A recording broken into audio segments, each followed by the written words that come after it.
विधान परिषद सदस्य एवं पूर्व राज्य मंत्री बच्चू कडू ने महात्मा ज्योतिराव फूले शेतकरी कर्ज मुक्ति योजना में सुधार कर अधिक से अधिक किसानों को लाभ देने की मांग की है।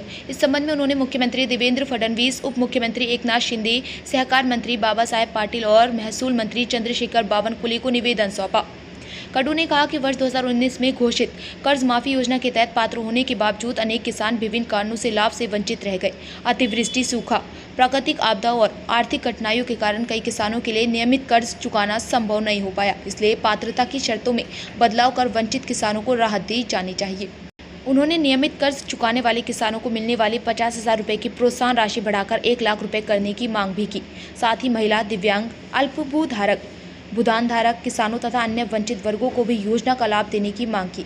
कडू ने चेतावनी दी है कि मांगों पर शीघ्र सकारात्मक निर्णय नहीं लिया गया तो आंदोलन का रास्ता अपनाया जाएगा।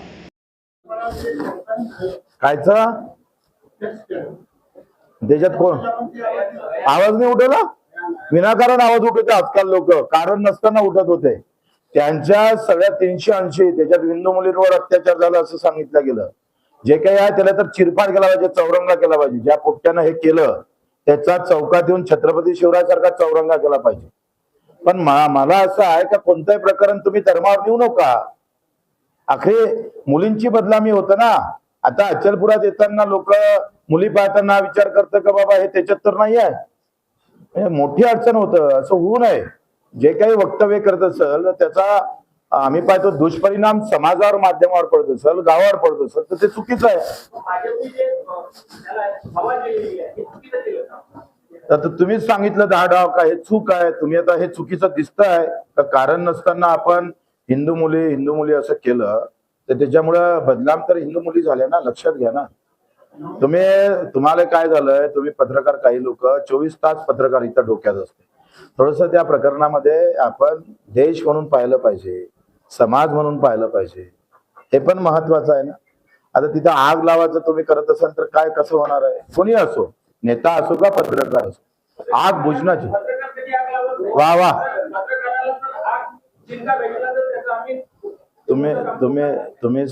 तुम्ही सांगतो, तुम्ही फक्त एवढा इस्तो दिसला पाहिजे, त्याची जर आग जर केली नाही तर मी असे कित्येक नाही। दिशाभूल कसं आहे, त्यांनी कर्जमाफी केली, त्यांना ते सोयीचं वाटलं, पण त्याच्यातल्या काही उणीव आहे। आता परदेशी समिती नेमली होती, हे परदेशी परदेशात जाऊन हे आखणी केली हे समजत नाही। ते या देशातले आहे का नाही हाच विषय आहे। त्यांनी परदेशातल्या शेतकऱ्याच्या मुलाखती घेतल्या आणि ते त्यांनी जाहीर केलेले वाटतं, आणि म्हणून ते परदेशी आहे। त्यांनी खरं तर याच्यात दुरुस्ती करणं, मी बोललो होतो, आमच्या मिटिंगा पण झाल्या, त्यांना वेळोवेळी सांगितलं। उलट आम्ही अनिष्ट तफावतचं पण बोललोय। जिल्हा मध्यवर्ती बँक आणि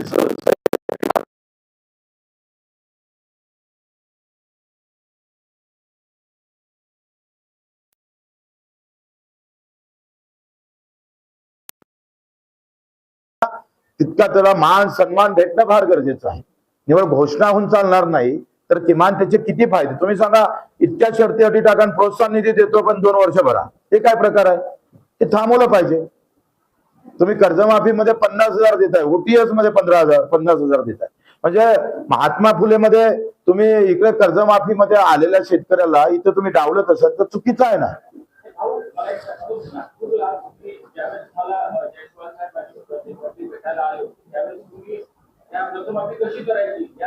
तिथे काही चर्चा झाली नाही, लक्षात घ्या। तुम्ही ऑन कॅमेरा ते बैठक झाली होती, तुम्ही ते ऐकली असेल, आणि त्यानंतर आपण सीएम साहेबांच्या मीटिंगला गेलो, तिथे मीटिंग झाली, आणि मीटिंग नंतर त्यांनी 30 जून दिली तर ठीक आहे, अभ्यास करायला आम्हाला तर ते मान्य नव्हतं, पण ते मान्य ठीक आहे। सरकारचे 2 शब्द ऐकले पाहिजे, आणि कुठल्याही मागणीमध्ये 100% मागण्या पूर्ण होते असं तर नाहीच आहे। बोल मानो तेरी क्या इच्छा है तथास्तु, जो मिला है वो मिल जाएगा, असं तर होऊ शकत नाही। तर तुमचं कसं म्हणणं आहे, बटन दाबल्यावर लाईट लागलं पाहिजे।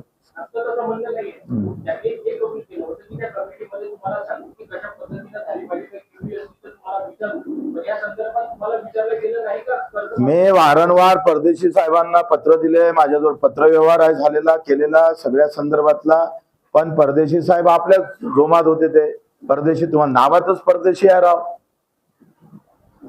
त्याच्यानं तो प्रॉब्लेम आहे ना। ते परदेशात जाऊनच हे सगळं धोरण आखलं त्यांनी।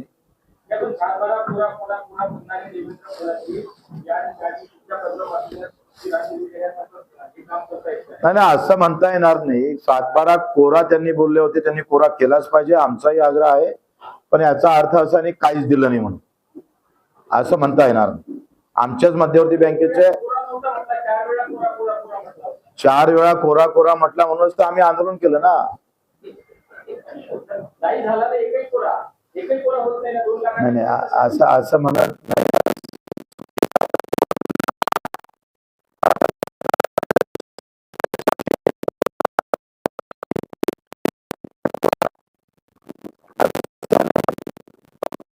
आणि त्यानंतर पुन्हा सातत्यानं आम्ही टेंभा आंदोलन, रक्तदान शिबिर, मंत्र्यांच्या घरासमोर घेराव आंदोलन आणि त्यानंतर 7 दिवस मोजरीचं उपोषण झालं. पदयात्रा 600-500 किलोमीटर आपण पदयात्रा फिरलो, पायी फिरलो. आणि मग नागपूरच्या मोर्चानंतर आपल्याला 30 जून ही तारीख दिल्या गेली होती. एक सातत्यानं 350-70,000 किलोमीटरच्या प्रवासानंतर आपण पाहतो नाही म्हणणाऱ्या सरकारनं हो म्हणणं सुरू केलं.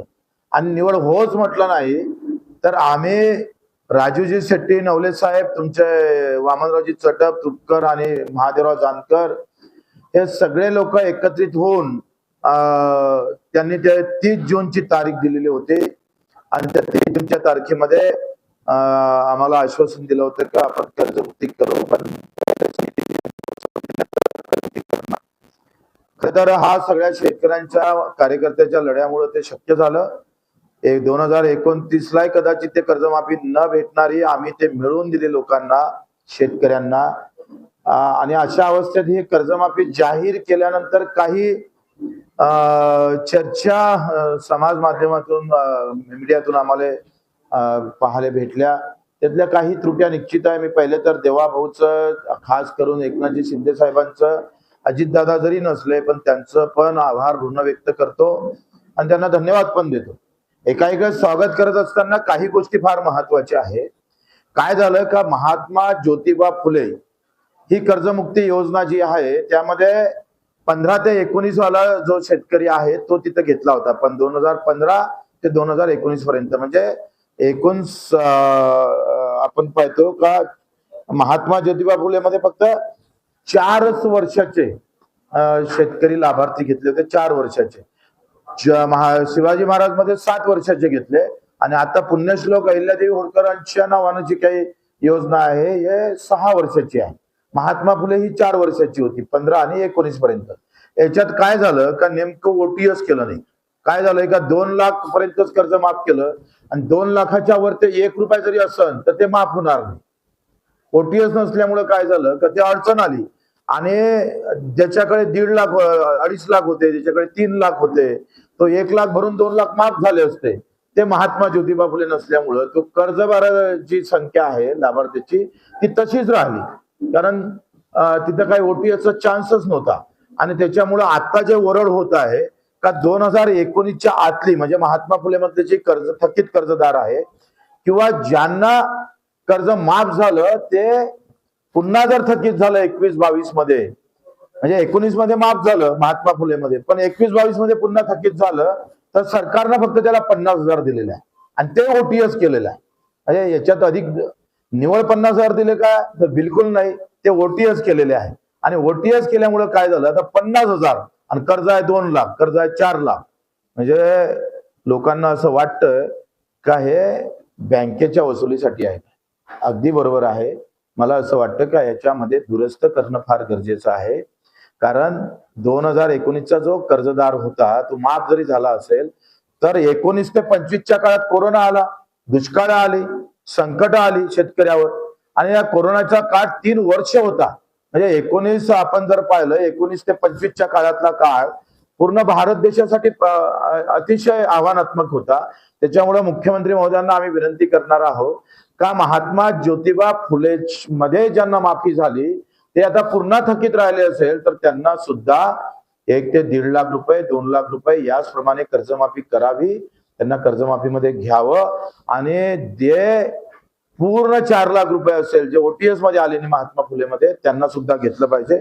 दुसरा आहे प्रोत्साहन निधी. आता प्रोत्साहन निधीमध्ये काय गडबड झाली का 50,000 तर दिले ते कमीच आहे. आमची मागणी 1 लाखाचीच आहे, त्याच्यासाठी आम्ही भांडणारच आहोत. पण त्याच्यासोबत त्यांनी अट काय घातली का सतत 2 वर्ष जर कर्ज फेडलं असेल तर मग आम्ही तुम्हाला प्रोत्साहन निधी देऊ. म्हणजे पुन्हा मेघ घालून घेतली. आता सतत 2 वर्ष फेडल्यावर जर प्रोत्साहन निधी देत असाल तर अर्धे शेतकरी पुन्हा बिचारे त्याच्यापासून त्या प्रोत्साहन योजनेपासून दूर जाणार आहे. म्हणून कुठल्याही अट प्रोत्साहन निधीमध्ये ठेवू नये. जो जर आता जर आज जर तो नील आहे, आज जो तो रेग्युलर कर्जदार आहे त्याला ते प्रोत्साहन निधी भेटला पाहिजे. तो 50,000 नाही तर तो 1 लाख भेटला पाहिजे. कारण कर्ज भरणाऱ्याच्याच मुळावर जर येत असेल, तो प्रामाणिकपणे कर्ज भरत असेल, इकून तिकून गहाण आणून लोकांचं उसने आणून जर तो कर्ज परतफेड करत असेल तर त्याच्यासोबत वाईट होता कामा नये.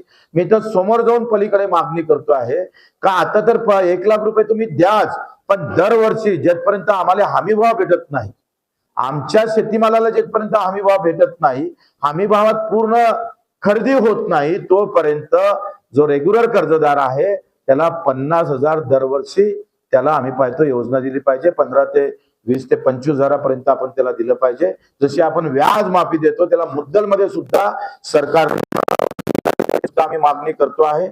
नंतर आपण पाहतो का याच्यामध्ये ज्या विधवा भगिनी आत्महत्याग्रस्त महिला आहे, जे खातेदार मरण पावले, आता जर वारसदार काही पैसे भरायला तयार नाही आहे, म्हणजे खातेदार मरण पावलेले आहे, ज्या विधवा भगिनी आहे, ज्या दिव्यांग शेतकरी आहे यांना सरसकट कर्जमाफी केली पाहिजे. हे सुद्धा आमची मागणी आहे. दुसरं काय झालं, शिवाजी महाराज आणि महात्मा ज्योतिबा फुले, मी माझ्या बँकेचा अभ्यास जर केला तर शिवाजी महाराज आणि महात्मा ज्योतिबा फुले मध्ये जे पात्र शेतकरी आहे, जे पात्र आहे त्यांना सुद्धा पैसे दिले नाही. मग देवेंद्र फडणवीस साहेबांचं सरकार होतं, नंतर उद्धव साहेबांचं सरकार आलं. फडणवीस साहेबांनी शिवाजी महाराजांची नावानं योजना सुरू केली, उद्धव साहेबांनी महात्मा ज्योतिबा फुलेंच्या नावानं योजना सुरू केली. आणि मग शिवाजी महाराजांमध्ये जे पात्र शेतकरी होते त्यांचे पात्र यादीमध्ये नाव आहे, त्यांना प्रोत्साहन निधीमध्ये त्यांचं नाव आहे, परंतु शिवाजी महाराजांच्या नावाचे आणि महात्मा फुलेंच्या नावाची जी योजना आहे त्यातल्या पात्र शेतकऱ्यांचे अजूनपर्यंत बँकेत पैसे जमा न झाल्यामुळं तो बोजा तच्च्या तसाच आहे. म्हणजे मी जर माझ्या बँकेचा विचार केला तर 22,426 शेतकरी पात्र होते छत्रपती शिवाजी महाराज मध्ये, आणि लाभ न मिळाल्याची संख्या 10,000 आहे. म्हणजे हा आकडा काही वेगळाच आहे. तुम्ही जर पाहिलं तर महात्मा फुले मध्ये जे उद्धव साहेबांना कर्जमाफी केली होती ती 12,217 लोकांना एकंदरीत आम्ही जिल्हा मध्यवर्ती बँकेचे शेतकरी पात्र ठरले होते, पण त्याच्यामध्ये 2,180 लोक पात्र असून सुद्धा पैसे भेटले नाही. प्रोत्साहन निधी सुद्धा तसंच आहे. प्रोत्साहन निधी सुद्धा 1,363 लोकांना भेटला नाही. म्हणजे आपण घोषणा केली आणि घोषणा केल्यानंतर त्याची जे आपण शेवटच्या शेतकऱ्यापर्यंत ते कर्जमाफी झाले पाहिजे ते गेलीच नाही. 10-20 वर्ष गेले, ते शेतकरी बोजा हटत नाही, कर्ज भेटत नाही. इकडे कर्जमाफीमध्ये नाव सुद्धा आहे, दुसरे इकडे त्याचा निधी आला नाही म्हणून तो कर्जमाफीमध्ये त्याचा बोजा उतरला नाही. या अनेक भानगड याच्यामध्ये आहे. म्हणून आम्ही एक शेवटची मागणी करतो आहे का मनमोहन सिंग साहेबांना कर्जमाफी केली होती 2006 आणि 7 ला. आता त्या कर्जमाफीमध्ये सरसकट अल्पभूधारक घेतले होते, कोणत्या आर्थिक शेती ठेवल्या नव्हत्या. माझं असं म्हणणं आहे का 1996 पासून तर 26 पर्यंत सगळ्या जिल्ह्यात सगळे शेतकरी आहे, 4 लाख असो, 2 लाख असो, 3 लाख असो, असा सगळा जर आकडा काढला तर एका जिल्ह्यामध्ये 2,000 कोटी रुपये पाहिजे शेतकऱ्याला माफ करायला. 30 जिल्हे जर पकडले तर 60 ते 70 75,000 कोटी पाहिजे. म्हणजे पुरा 7-12 कोरा होते. सरकारनं मनावर घेतलं पाहिजे आणि दर वर्षाला 25,000 कोटीची तरतूद कर्जमाफीसाठी, कर्जमुक्तीसाठी 3 टप्प्यात कर्जमाफी केली पाहिजे. दरवर्षी बजेटमध्ये 25 ते 30,000 कोटी ठेवावं. सगळ्यांचे 7-12 3 टप्प्यामध्ये नील करून टाका आणि महाराष्ट्राचा इतिहास अख्ख्या हिंदुस्थानाला कळू द्या. वास्तविक पाहता केंद्र सरकारनं कर्जमाफी करणं गरजेचं आहे, परंतु राज्य सरकारनं ते अंगावर घेतलं असेल तर हा एक नवीन उपक्रम या सरकारनं राबवणं गरजेचं आहे. देवाभाऊचंही नाव उज्ज्वल होईल, आमच्या एकनाथजी शिंदे साहेबांचा आम्हालाही शिवसेनेत आल्याला गर्व वाटल्याशिवाय राहणार नाही. आणि मग ही पण मागणी आम्ही करतोय 1996 पासून तर 2026 पर्यंत पुऱ्या महाराष्ट्राला 75,000 कोटी पाहिजे. बहुत बडी बात नाही आहे. 8व्या वेतन आयोगामध्ये आता एका वर्षाला नाही म्हटलं तरी 1 लाख कोटीचा बोजा पडणार आहे कर्मचाऱ्यापोटी. 20 लाख कर्मचाऱ्यासाठी 1 लाख कोटीचा जर बोजा पडत असत तर मग 75,000 कोटी काही 4-5 कोटी शेतकऱ्यासाठी काही फार मोठा आकडा नाही आहे. ते सुद्धा आम्ही मागणी करतो आहे. एकंदरीत शर्ती अटी ज्या आहे त्या काहीच फरक नाही. मी सगळं वाचलं ते GR जेव्हा मी पाहिले तर तुम्ही सांगतोय का याच्यामध्ये फक्त कंत्राटी जो कर्मचारी घेतलेला नाही तो घेतला पाहिजे, हंगामी कर्मचारी घेतला पाहिजे. मागच्या मध्ये जून काय म्हणते छत्रपती शिवाजी महाराज आणि महात्मा फुले मध्ये नगरसेवक, महानगरपालिकेचा नगरसेवक किंवा जिल्हा परिषद सदस्य हे त्याच्यात वगळले होते. आता याच्यात ते घेतले ते वगळले, पण सगळ्या सेम टू काही फरक नाही.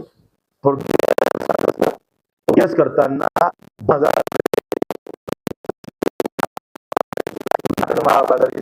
घ्यावं, प्रोत्साहन निधी 1 लाख रुपये वाढवून रद्द करावी. तिसरं आहे का ज्या विधवा भगिनी आहे, ज्या आमच्या खातेदार मयत आहे किंवा अपंग बांधव आहे त्यांची सरसकट कर्जमाफी करावी. आणि या सगळ्या सोबतच महात्मा फुले आणि छत्रपती शिवाजी महाराज यांच्या नावानं असलेल्या कर्जमाफीमध्ये जे पात्र शेतकरी आहे त्याच्या नावानं जे कर्जमाफीचा निधी आला नाही तो तत्काळ देण्यात यावा. ह्या सगळ्या गोष्टीसाठी आम्ही एकंदरीत सरकारसोबत बोलणार आहोत. त्यांच्यासोबत आमची चर्चा होणार आहे आणि येणाऱ्या अधिवेशनमध्ये जेवढ्या ताकदीनं हा मुद्दा मांडता येईल तेवढा मांडू. अधिवेशनात जर प्रश्न सॉल्व्ह झाला नाही तर आंदोलनाची तारीख निश्चित केल्या जाईल.